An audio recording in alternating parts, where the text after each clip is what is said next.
Olá pessoal, vamos dar continuidade aqui no nosso projeto Tá Pronto app com a finalidade de agora podermos envolver os outros contextos, né, ou classes do nosso sistema. Como foi mencionado desde o início, a nossa proposta é ter um sistema de gerenciamento de notificação baseado nos serviços realizados ou na ordem de serviço realizado entre um estabelecimento e seu respectivo cliente.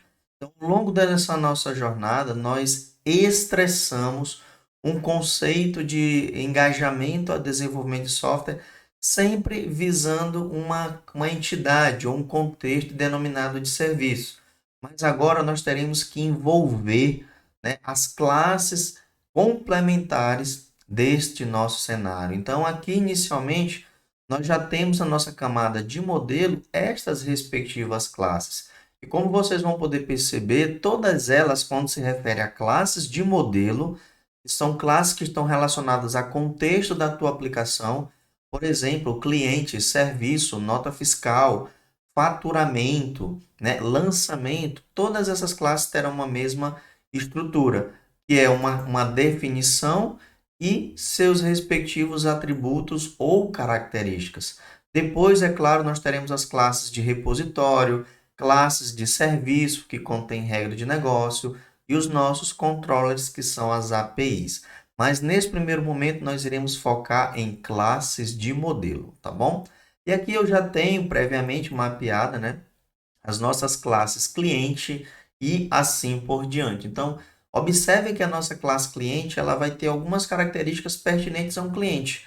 Claro que aqui são dados bem resumidos, tá? Obviamente, um cadastro de cliente ele é um pouco mais robusto, contendo muito mais informação, mas claro, você já poderia ir complementando, adicionando estes novos atributos. Então, o que a gente vai fazer aqui agora é como o JPA diante de um cenário de mapeamento, ele tem algumas flexibilidades. Por quê? Porque haverá variações de mapeamento e estrutura desses objetos, tá? Então, nesse primeiro momento, a gente vai tentar explorar o poder do JPA, né, de uma forma bem simplista, né, porque a gente sabe que o JPA é um ecossistema de recursos, mas a gente vai focar aqui no que é essencial para a gente modelar, né, e gerar uma camada de persistência nesse nosso primeiro contexto. Então, aqui nós sabemos que todas as entidades, elas a partir de agora precisarão ser informadas como @entity.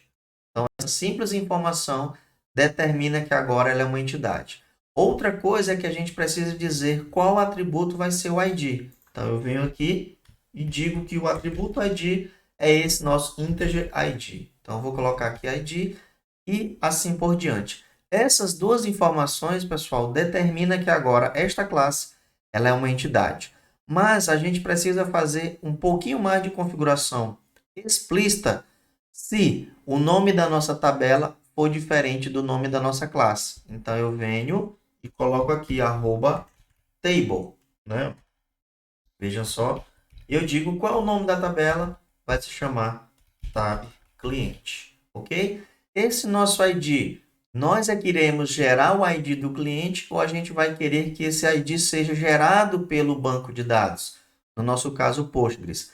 Desta forma, eu venho e coloco aqui, ó, generate value strategy, e aí eu tenho 4 estratégias que ele me sugere.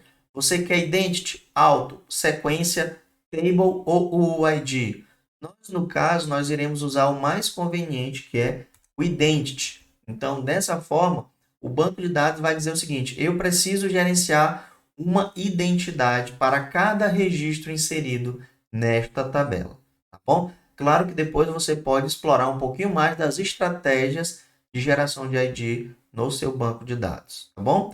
Aqui nós temos nome e celular, não precisamos nos preocupar tanto com novas informações, porque a gente vai criar uma coluna nome e uma coluna chamada celular. Mas essa CPF underline ou CPF CNPJ, e a gente sabe que nos bancos de dados eles costumam utilizar o underline para definir a nomenclatura de nossas colunas. Então, quando vocês tiverem essa necessidade, vocês vão colocar @column, vejam só, e o name é igual a CPF underline CNPJ. Aproveitando, a gente, pessoal, quando não informa um tamanho de uma coluna, automaticamente o JPA ele vai usar o tamanho máximo daquele campo. No caso, uma string é varchar de 255. Então, eu vou dizer o seguinte, não, o CPF ou CNPJ tem no máximo 14 a 15 caracteres, sem os símbolos, tá, pessoal? Sem os tracinhos e a formatação. Eu vou pegar e colocar aqui, ó. Vou colocar um length de 20, ok? E assim por diante. No caso nome, eu posso usar a mesma estratégia sem precisar informar o nome. Eu só vou informar o length. O nome máximo de uma pessoa pode ser até 70. E o telefone, vamos ver, terá no máximo 20 caracteres também. Só um exemplo. Vamos colocar aqui. E aí vocês podem observar que agora a nossa classe cliente ela está devidamente mapeada. Então vamos aqui para confirmar se realmente esse mapeamento ele está coerente.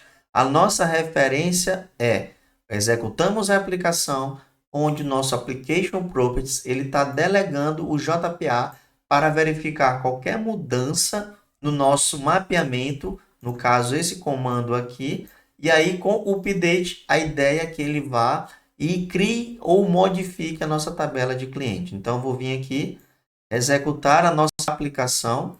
Bem, conseguimos inicializar a aplicação, vejam só. Esse errinho a gente ainda não conseguiu resolver, vou deixar para o final, mas não está impedindo que a aplicação seja criada, vejam só, né? E aqui, vamos avaliar que existe uma criação da nossa tabela de cliente, ó. Vejam só. Então, vamos confirmar aqui, dando um refresh na nossa base de dados. E vejam só a nossa tabela de cliente criada. Então, se a gente vir aqui nas propriedades, vejam como estão todas bem definidas, né? Com a nossa respectiva definição via mapeamento. Então, no próximo vídeo, a gente vai continuar o mapeamento das nossas demais entidades, mas de uma forma mais específica em relação a detalhes e novos recursos de mapeamento. Até lá, pessoal!